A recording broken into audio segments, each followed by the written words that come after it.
Got Big Jack Kenna in the house. Got special guest just coming on right now on the open mic night. Big Jack, what is going on? How are you? Hey, salute Raider D, salute Nation. How's everyone doing? It's going good. It is going good. Counting down the days to the draft and the days to kickoff. Cannot wait. So tell us a bit about yourself, Jack. I've been seeing your support in, pretty much since I started the channel. Love seeing you there. Tell us about who is Jack Kenna and what do the Raiders mean to you? Well, the Raiders mean everything to me. The Nation, it's like, been a fan since 1975. Saw my first game, and it was like a game of Candlestick preseason. Art Shell, Gene Upshaw. Art Shell, my dad, my whole family's Niner fans. So I wanted to buy a hat. It was $7. I had $6 to my name. I had $6. So my dad's like, oh, yeah, you got to say go Niners. I'm like, nope, I'm not going to do it.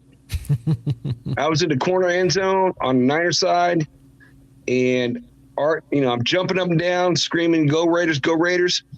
Arshell turns around to me and sticks up his little finger. Number one. Well, number one. That's absolutely. Awesome. So I've been a fan ever since then. And Raider D, it's good to see you, brother.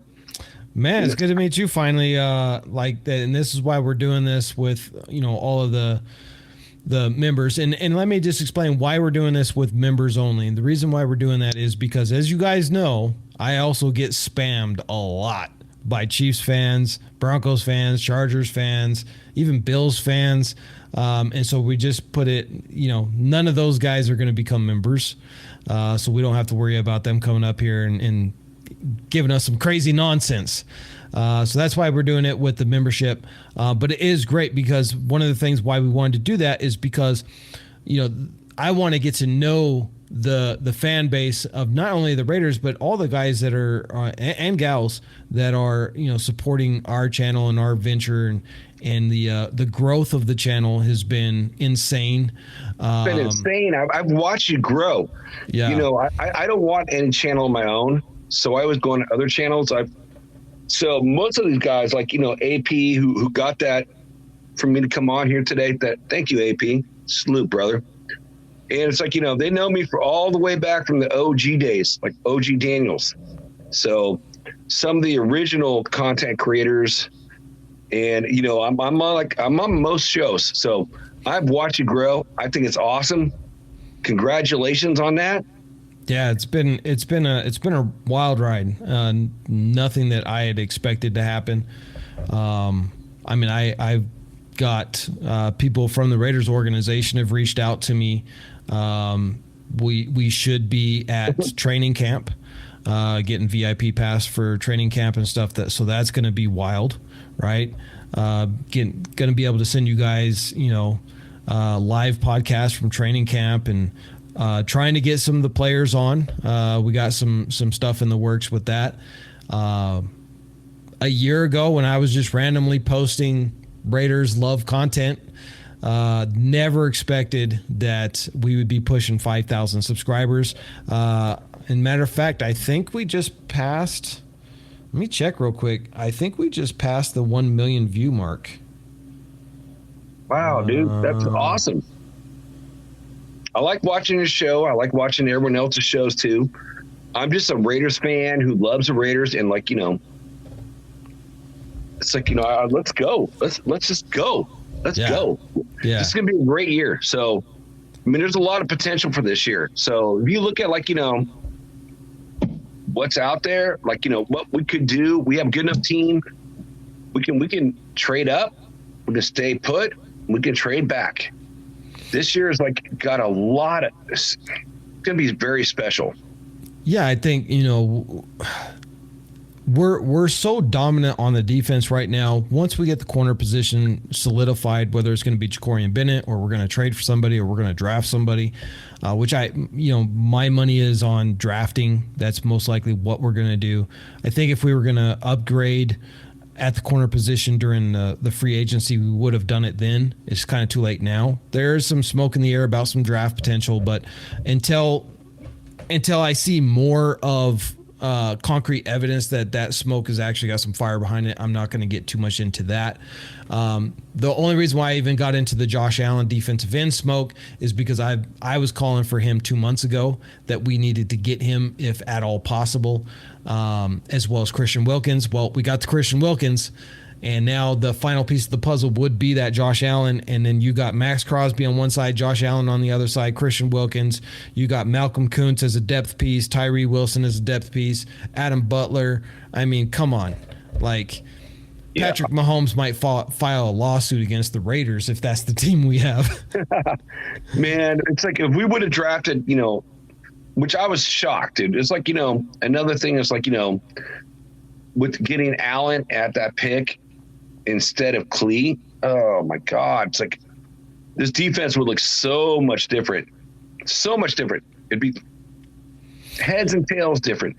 But I will say this, it's like with the Raiders right now, we are very close. So I can see doing a crazy trade, giving up a lot of draft picks to get our quarterback, JD5. I can totally see that. Yeah. Yeah, I'm all for it. And again, I've made this very clear to anybody that is new to the channel. I am by no means an AOC hater. I am a supporter. I've made many videos about how I think that this kid is got all of the potential to be a starter in the NFL. And if it was not for the fact that Jaden Daniels is coming out of college in the draft, I would say that we don't even need to draft a quarterback. We roll with AOC. And if AOC didn't work out this year, then you go look into the draft next year with Sanders' kid out of Colorado. And you take a shot at him, and then there'll be some other guys as well that are going to come out. But I'm that high on AOC that he can handle it. I think AOC, in my mind, is the equivalent of an Eli Manning. And, everybody says, well, AOC's not a starting level quarterback. I highly disagree with that because he has better numbers than both Manning brothers in their first seasons as rookies, right? So, and both those guys were number 1 overall picks. So, Hall of Fame guys, both got multiple 2 Super Bowls each. You can't tell me that Aiden O'Connell's not a starter. However, if there's a chance to get what I believe is the only real generational player coming out of the draft this year in JD5, you go get him. If there's any chance, you don't pass on that. We passed on Lamar Jackson. Probably shouldn't have passed on that guy, right? And I think that Jaden Daniels, that's what draft pick number 31. Even Baltimore passed on him because they had 2 picks in the first round, and they used their pick. I think it was at like 20 something on an offensive lineman, I think, and then they grabbed him at pick 31, right? So even they passed on him initially, and that's turned out. I mean, the dude won the MVP of the league last year. Obviously, he hasn't won a Super Bowl yet, but I think that is in the cards for him at some point because he's on a great team. He's on a great team, and you look at the rule change. You can't tackle, and then you can't drop your body weight. Yeah, and they got Henry now. Oh my God, that's he's gonna. I think he'll eventually get a ring, and I think he'll eventually end up in the Hall of Fame. And we passed on him. JD5, I think, has better arm talent, much better arm talent than he had coming out of college. And he has the speed. He has everything that Jackson has, but better arm talent out of college. Yes, yeah. I agree. Man, so, it's like if we could. So my question to you then is would you give up the 3 first rounds and a second round to get this guy? Because honestly, I feel like we're in a position with the way we drafted over the last 4 or 5 years. Our first rounds have been bust, except for JJ.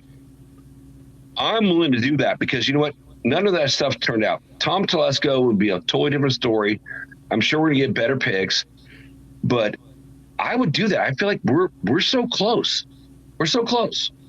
Yeah, I think if it's on the board And this will all, obviously, it's going to depend on what the Commanders do. Yep. Again, earlier in the podcast, I laid out why the Commanders believe that Drake May is better and will go before Jaden Daniels. Well, we know that there's only one pick ahead of the Commanders, and that's Chicago, and they're most likely going to go with Caleb Williams. So then you end up with the Commanders, and if they're high on Drake May, then they're going to take Drake May, even though I don't think Drake May is even a top 5 QB. I think he's an end of first round, maybe early second round, Will Levis kind of guy.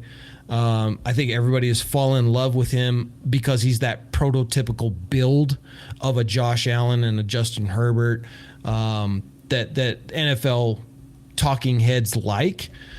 But I don't think he's anywhere near better than Jaden Daniels. But if they are, that's great for us because that means he falls to the Patriots. And I've been saying this for 3 months now, that our best trading partner is with the Patriots because they have 10 holes that they need to fill. Grabbing a quarterback at number 3 is essentially going to mean Gerard Mayo's out of a job in 2 years. Because if you ignore the fact that they don't have an offensive line, if you ignore the fact that they don't have receivers, if you ignore the fact that their defense stinks, if you ignore all those facts, you go and you get Jaden Daniels or JJ McCarthy or Penix or whoever they wanted to get, you're going to be 1-16 next year because that quarterback's going to get destroyed. So it's smarter for him, and he's already said that he's not opposed to trading out of pick number 3 if the deal is right. Trade out of number 3, and now you'll load up on draft picks, and then you can go to Robert Kraft and you can say, hey, you've got to give me at least 3 years because I got 3 years worth of first-round draft picks, right? So I just secured my job. So from job security, that makes a lot of sense that Gerard Mayo would do it. He signaled that he's up to it. I'm all for it. If the Raiders are going to do it, I say you go all in. You swing for the stars. Worst case scenario, you hit the moon, right? It's what my niece used to tell me all the time. And you grab Jaden Daniels. And then I think personally, you let Jaden Daniels sit for a year. And I know this is going to be the unpopular position. I can't argue with that. It's like I can't argue with that. It's like he might be the starter. Let them all play it out, you know. Yeah. Let them all play it out. I don't know if he can do it, but we know he's going to be a beast. So it's open competition. Let him play it out. And you know what? If you have to play AOC 4 or Mustache Minshew for 4 or 5 games, and then if it doesn't perform well, then bring him in. Yeah, I agree. I think that, you know, I'm the old school way that I think that you sit your quarterback rookies for the first year. And the reason why is because a lot of people don't understand this. They see what these guys do in college, and they think that that's immediately going to translate to a Super Bowl in the NFL. But if you look at a college offensive playbook, right, it's this thick. If you look at an NFL playbook, it's this thick. So it's night and day difference. And this is why I was explaining, you know, if you look even the difference between University of North Carolina and what Drake May played in his offense, that playbook is this thick. It's very thin, very simplified, basic offense that they run out there. LSU was much more complex. Jaden Daniels played under center a lot more, 10 times more than Caleb Williams did down at USC or Drake May playing out of the shotgun at UNC. They have to be able to memorize an entire new language when they get to the NFL. Absolutely. And that takes time. And this is why, again, and I always like to show these stats. If you go back and you look at Eli Manning and you look at his brother Peyton, both of them had horrendous rookie years. Both of them were starters year one. They were thrown into the fire, and they were not ready. They were not ready at all. No, now, year two, they took off. But year one, they were not ready at all. And if you look at Patrick Mahomes, he sat for a year behind Alex Smith. When he got his shot, he took off right out of the gates because he was ready. He was good to go. Well, look, and Raider D, it's like, look at our left tackle. Colton Mills is stalwart at our left tackle. His first year was not very good. It takes time they were saying to he was develop. a bust. Yeah, it takes time. I remember we traded back and to get him. It's like we didn't get McKinchy. Like, the Niners drafted him, and now he's on the Chiefs. Yep. But, it takes a little bit of time. So I don't disagree with that. We got guys enough, good enough right now. And plus, I think AOC 4 will step up and do better. I mean, he was a rookie, 4th round draft pick, going from 2 coaching change. And here's the thing that a lot of people don't even realize, because a lot of people don't pay attention to college football. That you got guys like me that watch both, and then the majority of people watch one or the other. Aiden O'Connell in 2022 was projected to be a 1st round draft pick. He went back to school. His brother died. There was some injury issues, and he wasn't able to. And then obviously you had, Caleb Williams and these guys that were lighting it up, and that kind of dropped his stock down to the 4th round. But just 2 years ago, he on many projection boards had him going late 1st round.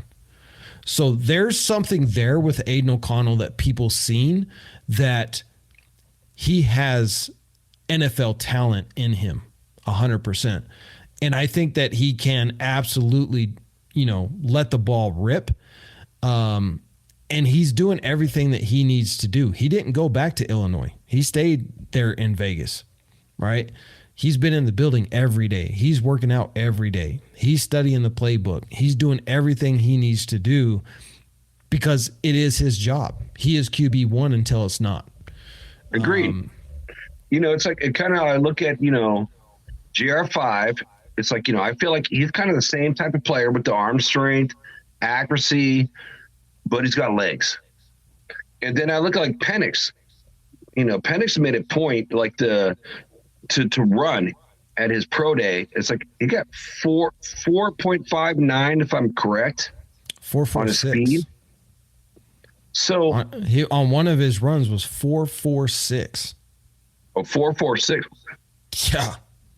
So I see the same type of guys, arm strength, smarts, going to one read to another read, but just another level above. So now it's about, well, what do we want to give up to get one of these guys? Yeah, and I think, if it's not JD5, I'm not up for trading up for a QB. I'm not either. Yeah. I think that you go I made my Jordan Travis video, which I know you've seen. I think that dude's going to be an absolute steal in the draft. He was in the hunt for a Heisman Trophy. He beat Jaden Daniels, beat him down in week 1, FSU versus LSU. This dude is phenomenal. Phenomenal talent, phenomenal arm talent, speed, athleticism, smarts, everything that you want. Careful with the ball, only threw 2 interceptions through 11 games, 20 touchdowns, ran for, half a dozen touchdowns. He's basically a Jaden Daniels, just like a mini me, because he's like an inch or 2 shorter than Jaden Daniels. And because of that nasty break in his leg, he's falling to the 3rd or 4th round when he by all rights would have most likely been the national champion, and we would have been talking about him going to Chicago. Because if the only reason why Washington and Penix got into the playoffs is because the playoff committee decided that despite the fact that FSU was still undefeated after his injury, they weren't going to be the same caliber without their starting quarterback. And so they took them out of the playoffs unfairly. And that's how Washington got in, because Washington was at number 5. They were outside looking in. He gets hurt. Committee takes FSU out, puts Washington in. Washington ends up in the championship and loses to JJ McCarthy. I think if he had never got hurt, Jordan Travis would have beat Michigan, and he would have been the reigning champion. He would have probably won maybe won or been runner up to Jaden Daniels on the Heisman, and we would literally be talking about him being the number 1, number 2 overall pick. Drake May wouldn't even be in the top 3. So what's your quarterback ranking right now? Top 6. Jaden Daniels, obviously number 1. Caleb Williams at number 2.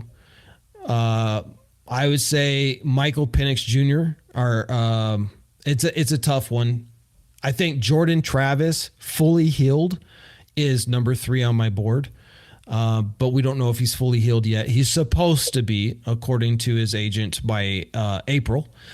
But if he is fully healed, I would put him at number 3 at this point.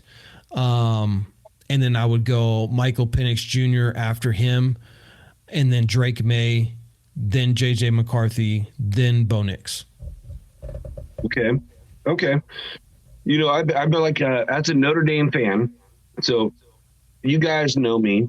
I'm a Notre Dame fan and a Raiders fan. So I've been saying Caleb Williams number 1 for a couple years now.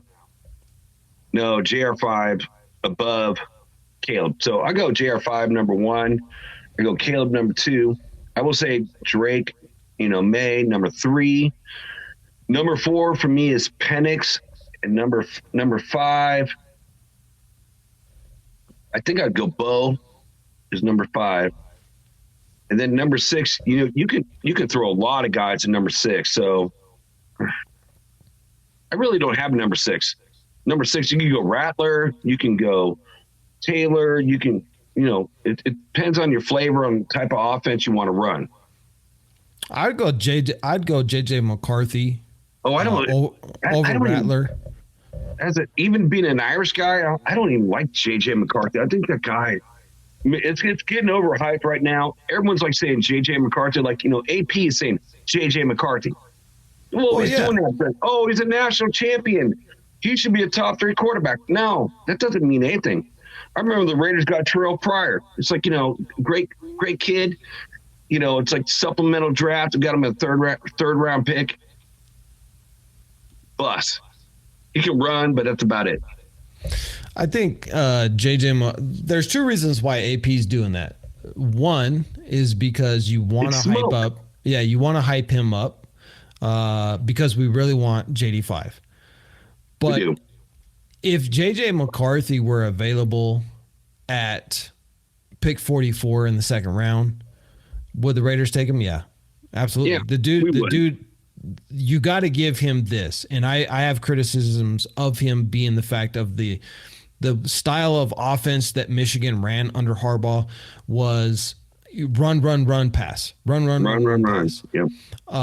So we don't have a whole lot of depth to look at him to see how great of a quarterback he is, but he can make all of the throws on the field that you want him to make, and he is athletic.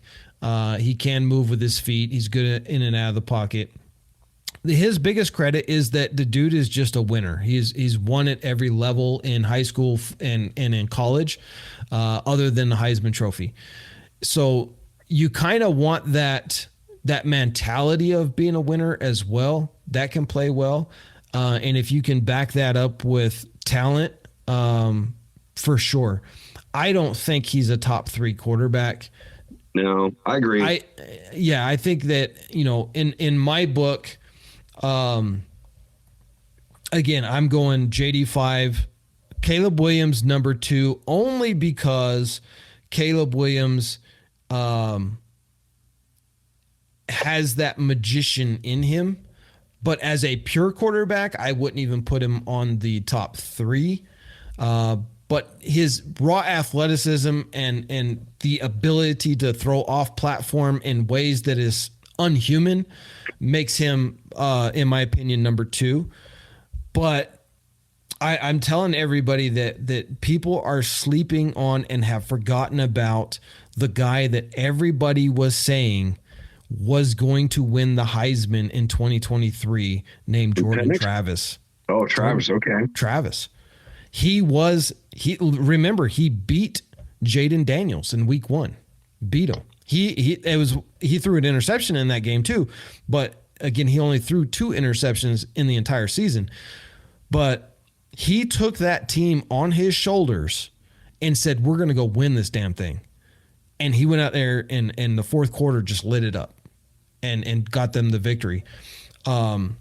And granted, everybody says FSU had a dominant defense and, so Jordan Travis is overblown for that. Okay, then what about JJ McCarthy? Well, it's like, we talk about defenses, like, I remember like, your other talk on one of your other pods about a dominant defense. Well, we got a good defense. So it doesn't matter. It's like everyone's got good defense, bad defense, good offense, bad offense. It's about a player that can make the plays and do it right and not turn the ball over. So, and that's the thing that I like about Jordan Travis the most is he does not turn the ball over. Him and Jaden Daniels do not turn the ball over. Basically, and that's why I say he's like the mini of Jaden Daniels.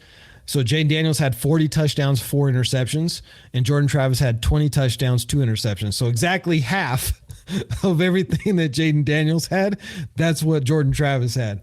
And he's 2 inches shorter than Jaden. But yeah, I think that, the Raiders would be wise if we do not end up with Jaden, that we wait until the 3rd round, that we address the offensive line, that we address the corner position. And then in the 3rd round, that's when you grab a guy like Jordan Travis, who should be available in the 3rd because everybody is out on him due to that injury. But we forget that many NFL quarterbacks have had the exact same injury or very similar. In fact, I think Dak Prescott had the same exact injury. If memory serves me right, Dak had the exact same thing, and he's just fine. So, sorry. Long term, I think his foot's going to be fine, and I think that Jordan Travis is really going to shock some people when he turns out to be a fantastic player in the NFL. But he is also one of those dudes who could end up like a Trey Lance, right? He has all the hype, but then he broke his leg, and then he comes back on and he gets a bit of hype again. And will he pan out? Or will he be like Trey Lance and kind of just go bust? It's kind of hard to tell. And I think even Trey Lance hasn't gotten a full shot. He got hurt in San Francisco. You guys being a Northern California guy like me and laughing at our Niner friends in the Trey Lance trade with 3 first-round draft picks. I don't see JR5 as being that type of guy. He's got plenty of games under his belt. I feel like it would be worth it. But if we don't do it, I kind of want Fuaga and put him at right tackle and move Mumford over to right guard. If we don't do that, then I want the kid, the defensive back from Toledo. The reason why I'm saying that is because I have a hard time pronouncing his name. So, but I think he's the best defensive back in this draft. So if it's not, we don't go crazy and like move up and do something the Raiders have never done and trade 3 first-round draft picks to get our quarterback, then I want right tackle. If not, DB. Yeah, I don't like drafting a corner in the 1st round. We've whiffed on that the past 5 times that we've done it. So I'm a little bit shell-shocked when it comes to corners in the 1st round. We really haven't hit on a corner in the 1st round since Charles Woodson. But Fuaga was a beast. Yeah, right out of the gate. From day one. Right out of the gate. Rookie defensive player of the year, Pro Bowler. Fuaga is an absolute monster. He's thing that I love, he's got a mentality too. He's got a Raider mentality, which I like. And he's got Raiders family. As Mitchell Rentz told me that they have heard that he wants to be a Raider. His family wants him to be a Raider. So I mean that just plays right into our hands. The thing I love about him is he is a one-handed blocker. And if you look at these guys if you look at their game tape as they're coming out of college, right and left tackles, when they're having to hold their man with both hands, those are the guys who in the NFL tend to struggle year one, because the defensive ends in the NFL will simply just wipe those hands right off of them and get past them. Fuaga is a one-handed blocker. He is so big and so strong and so physical that he does not put both hands on those defensive ends. He keeps one hand off and one hand on and is able to maintain his block with one hand. And if he gets his hand swiped, he immediately is able to come in with his second hand, readjust, re-anchor, and then get back into position. And this is a rare talent that a lot of these tackles in college don't have. They don't have the physical strength to maintain that block with one hand. So I think Fuaga is going to be an absolute monster. I think he'll be a perennial Pro Bowler in the NFL. I think the Raiders, if he's available at pick 13, I don't think he'll even be available at 13 now. His stock is really rising. Before, he was projected at pick 20, 18 to 20. Now he's projected between 6 and 9. All right, so he might not even be on the board. I see him as a number 3, he's a pure right tackle is what he is. Yeah. So all to number 1, again, a hard time pronouncing his name, the kid from Penn State, number 2. Fashanu. Yeah. And then him, number 3, and then Alabama, right tackle, like number 4. That's where I got those guys ranked. Yep. JC, brother, I got to let you go. I got to put some more food on the table. No, you're good, brother. You are good. Yep, it's I'm great not to ready meet to do you. mine too. I'm so happy to meet you. It's like, been watching your show since you first started, jumping in. Raider Nation, I love you guys. Salute all brothers and sisters out there. Till next time. Absolutely. You know how we do this. Raiders. Big Jack Kenna joining us. We will see you again next month. Open mic night every last Saturday of the month. And that is going to conclude tonight's show.